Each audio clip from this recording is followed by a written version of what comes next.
আর দোয়া কবুল হবে না, এই মর্মে ইমাম মুসলিম রাহিমাহুল্লাহ একটা হাদিস কোট করেছেন এবং উদাহরণ দিয়েছেন। ওয়াযাকারা রাজুলান ইয়াতিলুস সফর, যে লম্বা সফর করেছে, আশখাসা ওয়া আগওয়ারা, যার চুলগুলো এলোমেলো এবং শরীরের মধ্যে ময়লা লেগে গেছে দূরবর্তী সফর করার কারণে। ইয়ারফা ইয়াদাহু ইলাস সামা, সে তার হাতকে আল্লাহর দিকে তুলে দিয়েছে এবং বলতেছে ইয়া রাব্বি ইয়া রাব্বি শব্দ। এই যে মানুষ যখন ইয়া রব বলে ডাকে, ইয়ার দিকে ফোকাস করেন, এই বান্দার কথা আল্লাহ শুনেন। কিন্তু এই ব্যক্তি যখন হাত তুলে আল্লাহকে ডাকে ইয়া রাব্বি ইয়া রাব্বি, তখন রাসূল বলতেছেন কেন আল্লাহ ওর মুখের দিকে তাকায় না? কারণ রাসূল বলেছেন ও মাতামুহু হারাম ও মাশরাবুহু হারাম ও মালবাসুহু হারাম ও গুদিয়া বিল হারাম ফাআন্না ইউস্তাজাবু লিযালিক। যেই ব্যক্তির খাদ্য হারাম, পানি হারাম, তার পোশাকের মধ্যে আছে হারাম, তার জীবন ব্যবস্থার মধ্যে আছে হারাম, আল্লাহ কি করে এই ব্যক্তির ডাকে সাড়া দিতে পারে? কারণ এই হাদিসের শুরুতে রাসূল বলেছেন ইয়া আইয়ুহান নাস ইন্নাল্লাহা তাইয়্যিব লা ইয়াকবালু ইল্লা তাইয়্যিব, আল্লাহ কিন্তু পবিত্র আর তিনি কিন্তু পবিত্র ছাড়া কোনো কিছু গ্রহণ করেন না। তার মানে আপনার হারাম ইনকামের এক টাকা আল্লাহ গ্রহণ করবে না, এবং আপনি দোয়া করলে আপনি যত বড় বিপদে পড়েন না কেন আল্লাহ আপনার দোয়া শুনবে না। অথচ মুসাফিরের দোয়া কিন্তু কবুল হয়। বলেন না 3 ব্যক্তির দোয়া কবুল হয়, এক হচ্ছেন মুসাফির, পিতামাতার দোয়া, আর সায়েম ব্যক্তির দোয়া, যখন সে সিয়াম থাকা অবস্থায় আল্লাহর কাছে দোয়া করে। এই 3 ব্যক্তির দোয়া কবুল হয়, তার মধ্যে একটা হচ্ছে মুসাফিরের দোয়া। আপনি মুসাফিরের আছেন, উদাহরণটা দেওয়া হয়েছে, এত মর্যাদায় আপনি আছেন, কিন্তু হারাম খাওয়ার কারণে আপনার দোয়া আল্লাহ সুবহানাহু ওয়া তাআলা রিজেক্ট করে দিচ্ছেন। উপরন্তু কিয়ামতের মাঠে কি ঘটবে? কিয়ামতের মাঠে রাসূলুল্লাহ সাল্লাল্লাহু আলাইহি ওয়াসাল্লাম বলেছেন 5টা প্রশ্ন করা ছাড়া কোনো ব্যক্তিকে আল্লাহর সামনে থেকে সরতে দেওয়া হবে না। লা তাজুলা কাদামা ইবনে আদম ইনদা রাব্বিহি ইয়াউমাল কিয়ামাতি হাত্তা ইউসআল আন খামস। রাসূলুল্লাহ সাল্লাল্লাহু আলাইহি ওয়াসাল্লাম বলেছেন কিয়ামতের মাঠে তার রবের কাছ থেকে কোনো ব্যক্তি তার পাকে সরাইতে পারবে না। কতক্ষণ পর্যন্ত? তার কাছ থেকে 5টা প্রশ্নের জবাব যতক্ষণ পর্যন্ত না নেওয়া হবে।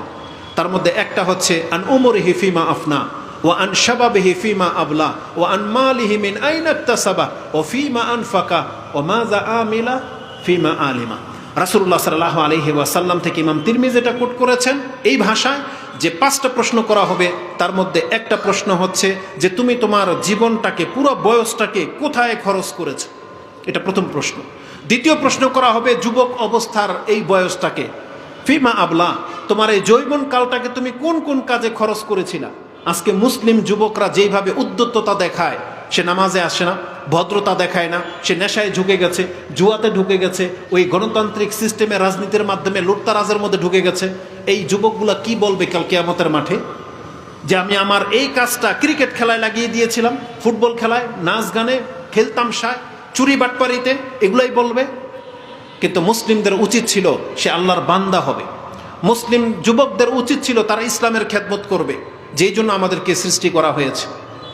এই যৌবন কালটাকে আল্লাহ সুবহানাহু ওয়া তাআলা কতটা সম্মানিত করেছেন যে সাবাআতুন ইউজিল্লুহুমুল্লাহু ফি জিল্লি ইয়াউমা লা জিল্লা ইল্লা জিল্লু। ইমাম বুখারী কয়েক জায়গায় হাদিসটাকে রিপিট করেছেন যে 7 শ্রেণীর মানুষকে আল্লাহ সুবহানাহু ওয়া তাআলা আরশে আজিমের ছায়ার নিচে সম্মানিতভাবে রাখবেন। তার মধ্যে ওই ব্যক্তি আশাবুন নাশা ফি ইবাদাতিল্লাহ, সেই যুবককেও রাখবেন যে যৌবন কালটা আল্লাহর ইবাদতে কাটিয়েছেন। কিন্তু আমাদের যুবকরা পাপ কাজে, খেলতামশার মধ্যে জীবনটাকে শেষ করে দিচ্ছে। ওই আমাদের সমাজের বুড়া মানুষগুলোই কেবল মসজিদে আসে, জিকির করে, কোরআন পড়ে, এই বুড়া মানুষগুলা দাড়ি রেখেছে, টুপি পরে, কিন্তু ম্যাক্সিমাম মুসলিমদের চরিত্র দেখেন তারা ইসলাম থেকে মুখ ফিরিয়ে নিচ্ছে। তো রাসূলুল্লাহ সাল্লাল্লাহু আলাইহি ওয়াসাল্লাম বলেছেন যুবকদেরকে জিজ্ঞাসা করা হবে তোমার এই যৌবন কালটাকে তুমি কোথায় খরচ করে আসছো। তারপরে প্রত্যেক ব্যক্তিকে জিজ্ঞাসা করা হবে তোমার সম্পত্তি তুমি কিভাবে অর্জন করেছো, তুমি এত টাকা মালিক কিভাবে হয়েছ, তুমি এক এক করে হিসাব দাও। এমনিতে রাসূলুল্লাহ সাল্লাল্লাহু আলাইহি ওয়াসাল্লাম বলেন নাই যে গরিবরা ধনীদের 500 বছর আগে জান্নাতে যাবে, এটা এমনিতে বলেছেন। কারণ প্রত্যেকটা ইনকামের আপনাকে হিসাব দিতে হবে, প্রত্যেকটা ইনকামের কবে, কোথায়, কত টাকা নিয়েছেন, এগুলো হিসাব দিতে হবে। তারপরে আপনি নাজাত পাবেন, নয়তো পাবেন না। এবং আপনার ইনকামের যেমন হিসাব দিবেন, তেমনি কোথায় খরচ করেছেন সেটাকে হিসাব দিতে বলা হয়েছে। অনেকে আছে যে হালালভাবে ইনকাম করে কিন্তু হারামভাবে খরচ করে। এর দিয়ে একটা উদাহরণ দেখাবো। আপনি দেখবেন বাজারে কিছু দুধ বিক্রেতা বিক্রি করতেছে কি বলেন, বিক্রি করতেছে দুধ, কিন্তু ওর মুখে কি বিড়ি। মানে দুধ বিক্রি করার টাকা দিয়েও বিড়ি খায়। রিক্সাওয়ালাদেরকে দেখেন, গাড়িওয়ালাদেরকে দেখেন, সারাদিন এত বড় মেহনত করে, কিন্তু সেই মেহনতের টাকাটা, এটা হচ্ছে অনেক হালাল, কিন্তু এই টাকাটা সম্মানজনক হালাল। রাসূলুল্লাহ সাল্লাল্লাহু আলাইহি সাল্লাম বলেছেন, হাতের কামাইয়ের চেয়ে উত্তম হালাল পৃথিবীতে আর কোনো রিজিক নাই, যে নিজের হাতে কামায়। তার মানে এরা হালাল ইনকাম করে, কিন্তু টাকাগুলা অধিকাংশ হারাম ক্ষেত্রে ব্যবহার করে। তারা সিগারেট, জর্দা, বিড়ি, এই গাঁজা পর্যন্ত এরা খায়। এইভাবে মুসলিম সন্তানগুলো ধ্বংস হয়ে যাচ্ছে। ইনকাম করে জুয়ার মাধ্যমে, এবং জুয়ার মাধ্যমে আবার খরচ করে। তার মানে এটা হচ্ছে মস্ত বড় অপরাধ। তাহলে ইনকামের দিকেও আপনাকে খেয়াল রাখতে হবে, এবং খরচের দিকটাকেও আপনাকে খেয়াল রাখতে হবে। এটার প্রশ্ন করা হবে, না হলে কোনো ব্যক্তিকে কাল কিয়ামতের মাঠে আল্লাহ সুবহানাহু ওয়া তাআলা ছাড়বে না। এবং রাসূলুল্লাহ সাল্লাল্লাহু আলাইহি ওয়াসাল্লাম বলেছেন, আতাদরুনা মানিল মুফলিস। এটা হচ্ছে সর্বশেষ হাদিস, যেহেতু সময় আমাদের নির্ধারিত সময় আমরা শেষ করে দেব। ইমাম বুখারী এবং মুসলিমে এই হাদিসটা রয়েছে। রাসূলুল্লাহ সাল্লাল্লাহু আলাইহি ওয়াসাল্লাম তিনি সাহাবা একরামদেরকে জিজ্ঞাসা করেছিলেন, তোমরা কি জানো যে নিঃস্বকে মুফলিস? তখন সাহাবা একরাম বলেছেন, কালু আল মুফলিসু মিন্না, আমাদের মধ্যে তো নিঃস্ব ওই ব্যক্তি, মানলা দিরহামান লাহু ওয়ালা মাতা, যার কাছে কোনো দিনার নাই, দিরহাম নাই, যার কাছে কোনো খাদ্য নাই। কিন্তু রাসূলুল্লাহ সাল্লাল্লাহু আলাইহি ওয়াসাল্লাম বলেছেন, আমার উম্মতের মুফলিস হচ্ছে সেই ব্যক্তি, সে কিয়ামতের মাঠে আসবে বিসালাতিন ওয়া সিয়ামিন ওয়া যাকাতিন, সে সালাত আদায় করেছে, যাকাত দিয়েছে, সিয়াম রেখেছে, তার নেকির পাহাড় নিয়ে আসবে। কিন্তু পাশাপাশি সে কি করেছে? জুলুম করেছে, কাউকে গালি দিয়েছে, কাউকে থাপ্পড় মেরেছে, কারো আত্মসাৎ করেছে। কিয়ামতের মাঠে এমন একটা মুসিবতের সময় সে পড়বে, এখন আল্লাহ সুবহানাহু ওয়া তাআলা যখন বিচার শুরু করবেন, এখন ওই পাওনাদারগুলোকে ডাকাবেন, যাকে থাপ্পড় মারা হয়েছিল, যার রক্ত ঝরানো হয়েছিল, যাকে গালি দিয়েছিলেন, শাতামা হাজা, যাকে গালি দেওয়া হয়েছিল, তাকে নিয়ে আসা হবে। এখন কি দিয়ে চুকাবেন? কোটি কোটি টাকা আত্মসাৎ করেছেন, জায়গা জমি দখল করে নিয়েছেন, এখন আপনার কাছে তো এগুলো নাই, নেকি ছাড়া আর কিছু নাই, কি দিয়ে চুকাবেন এখন?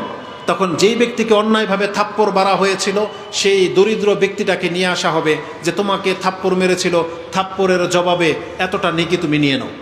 গালি দিয়েছিল অন্যায়ভাবে, ঠিক আছে, এতটা নেকি তার কাছ থেকে নিয়ে নাও। তোমাকে হত্যা করেছিল, এতটা নেকি তুমি নিয়ে নাও। যখন নেকি শেষ হয়ে যাবে, কিন্তু এখনো জুলুম বাকি আছে, তখন আল্লাহ সুবহানাহু ওয়া তাআলা ওই যাদের উপরে জুলুম করেছিল তাদের পাপগুলোকে এর কাঁধের উপরে চাপিয়ে দেওয়া হবে। এই ব্যক্তি তখন অন্যের পাপ নিয়ে জাহান্নামে যাবে। এই জন্য যারা ইবাদত করেন মুসলিম, অন্তত মুসলিমদের উচিত না জুলুম করা, বিশেষ করে অন্যের সম্পত্তি অন্যায়ভাবে আত্মসাৎ করা, বিশেষ করে মানুষকে ঠকানো, মিথ্যা প্রতারণা করে ব্যবসা করা, এগুলো থেকে আপনি বেঁচে থাকেন। কিয়ামতের মাঠে কিন্তু আপনাকে জবাব দিতেই হবে। রাসূলুল্লাহ সাল্লাল্লাহু আলাইহি ওয়াসাল্লাম বলেছেন, যেই ব্যক্তি কারো উপরে জুলুম করেছ, ফালিউহাল্লিলহু ইয়াওমা হাযা, আজকে তুমি হালাল হয়ে নাও, তার কাছ থেকে একটা থাপ্পড় দিয়ে থাপ্পড় খেয়ে নাও, তার কাছ থেকে ক্ষমা চেয়ে নাও। আমাদের নবী মুহাম্মদ সাল্লাল্লাহু আলাইহি সাল্লামের চরিত্র এমন ছিল, তার মৃত্যুর পূর্বে তিনি বলেছিলেন, আমি যদি কাউকে গালি দিয়ে থাকি, এটা আল্লাহর পক্ষ থেকে তোমাকে সাদাকার নেকি দিয়ে দেওয়া হবে। আমি যদি কাউকে আঘাত করে থাকি, তাহলে আজকে তুমি আমাকে আঘাত করে নাও। একজন সাহাবী সেখানে বলেছে, ইয়া রাসূলুল্লাহ, আপনি আমার পেটের মধ্যে একদিন আঘাত করেছিলেন, খোঁচা দিয়েছিলেন, তাহলে আমি আজকের বদলা নিয়ে নিতে চাই। সবাই তো আশ্চর্য হয়ে গেছে, কিন্তু সাহাবীর নিয়তটা ছিল ভিন্ন। রাসূলুল্লাহ সাল্লাল্লাহু আলাইহি সাল্লাম বলেছেন, তাহলে আজকে খোঁচা দিয়ে দাও, যাতে কিয়ামতের মাঠে এর বদলা স্বরূপ তোমাকে আনা না হয়। তখন সে সাহাবী বলেছিল, ইয়া রাসূলুল্লাহ, আপনি আমার খালি পেটে খোঁচা দিয়েছিলেন, আমি আপনার খালি পেটে খোঁচা দিতে চাই। রাসূল সাল্লাল্লাহু আলাইহি ওয়াসাল্লাম যখন চাদরটা সরিয়ে দিয়েছেন, তখন এই সাহাবী রাসূল সাল্লাল্লাহু আলাইহি ওয়াসাল্লামের পেটের মধ্যে চুমু খেয়েছিলেন। তার মানে তার কাছ থেকে বরকত নেওয়ার জন্যই তিনি এই কৌশল করেছিলেন। কিন্তু রাসূলুল্লাহ সাল্লাল্লাহু আলাইহি ওয়াসাল্লামের মতন ব্যক্তি, তিনি নিজেকে এইভাবে জুলুম মুক্ত করে আল্লাহর কাছে সাক্ষাৎ করেছেন, এবং আমাদেরকেও বলেছেন আল্লাহ সুবহানাহু ওয়া তাআলা, ইয়া ইবনা আদম ইয়া ইবাদি ইন্নী হাররামতুন নাফস ইন্নী হাররামতু যুলমা আলা নাফসি, আমি জুলুম করাটাকে আমার উপরে হারাম ঘোষণা করেছি, এটা আল্লাহ বলেছেন। ওয়া জাআলতু বাইনাকুম মুহাররামান ফালা তাযালামু, আমি এই জুলুম করা তোমাদের উপরে হারাম করে দিলাম, খবরদার কারো উপরে তোমরা জুলুম করবে না। রাসূলুল্লাহ সাল্লাল্লাহু আলাইহি ওয়াসাল্লাম বিদায় হজের ভাষণে বলেছিলেন, আইয়ু ইয়াউমিন হাযা ওয়া ফি শাহরিকুম হাযা ওয়া আইয়ু বালাদিকুম হাযা, ক্বালু আল্লাহু ওয়া রাসূলুহু আলাম। রাসূল বলেছেন, আলাইসা বালদা ইয়াউমুন নাহার ওয়া যিলহিজ্জা, এটা কি জিলহজ মাস নয়? এটা কি মক্কা নগরী নয়? এটা কি কুরবানির দিন নয়? বলছে, বালা ইয়া রাসূলুল্লাহ। তখন রাসূল বলেছিলেন, ইন্না দিমাআকুম ওয়া আমওয়ালুকুম ওয়া আরাদাকুম হারামুন আলাইকুম কাহুরমাতি ইয়াউমিকুম হাযা ওয়া ফি শাহরিকুম হাযা ওয়া ফি বালাদিকুম হাযা। পৃথিবীর মুসলিম তোমরা শুনে রাখো, মক্কার ঘর, মক্কা নগরী, জিলহজ মাস, জিলহজ মাসের 10 তারিখ কুরবানির দিন, এটা তোমাদের কাছে যতটা সম্মানিত, যতটা পবিত্র, তোমরা জেনে রাখো প্রত্যেকটা মুসলিম ততটা পবিত্র, ততটা সম্মানিত। একজন মুসলিম কোনোদিন একটা মুসলিমকে হত্যা করতে পারে না, একটা মুসলিম কোনোদিন একজন মুসলিমের সম্পত্তি আত্মসাৎ করতে পারে না, একটা মুসলিম কখনো একটা মুসলিমের সম্মান নিয়ে খেলা করতে পারে না, কারণ এটা আল্লাহ একে অপর উপরে হারাম করে দিয়েছেন। এই জন্য প্রত্যেকটা মুসলিমকে এই কথাগুলো স্মরণ রাখতে হবে। আপনি হালালভাবে ইনকাম করেন। রাসূলুল্লাহ সাল্লাল্লাহু আলাইহি সাল্লাম বলেছেন, পৃথিবীর মানুষ তোমরা শুনে রাখো, কবরের ভিতরে তোমার দেহের সর্বপ্রথম যেইটা নষ্ট হবে সেটা হচ্ছে তোমার পেট। অতএব যে চায় সে যেন নিয়ত করে নেয় যে আমি আমার পেটে হালাল ছাড়া কোনো হারাম কিছু প্রবেশ করাবো না, সেজন্য নিয়ত করে নেয় এবং এর জন্যই জন্য সে চেষ্টা করে। কারণ একটা হারাম আপনাকে কিন্তু জাহান্নামের আগুন দিকে নিয়ে যাবে। যাদের দ্বারা ভুল হয়ে গেছে আমরা আল্লাহর কাছে তওবা করি, আল্লাহ তুমি আমাদেরকে মাফ করো, আমাদেরকে হালাল ভাবে জীবন যাপন করার তৌফিক দান করো। আল্লাহুম্মা আকফিনা বিহালালিকা আন হারামিক ওয়াগনিনা বিফাদলিকা আম্মান সিওয়াক। আল্লাহ আমাদেরকে হালালের উপরে প্রতিষ্ঠিত রাখো, সন্তুষ্ট রাখো। যতটুকু হালাল হিসেবে আমরা পাবো ততটুকুর উপরেই যেন আমরা বেঁচে থাকতে পারি এবং তুমি ছাড়া অন্য কারো কাছে যেন আমাদেরকে মুখাপেক্ষী না হতে হয়। আল্লাহ তুমি আমাদেরকে কবুল করো। আল্লাহ তুমি আমাদের মুসলিমদেরকে হালালভাবে সমৃদ্ধশালী করো, আমাদের রিজিকে তুমি বরকত দান করো এবং এই জমিনে আমাদেরকে মুসলিম হয়েই বেঁচে থাকার তৌফিক দান করো এবং সর্বশেষ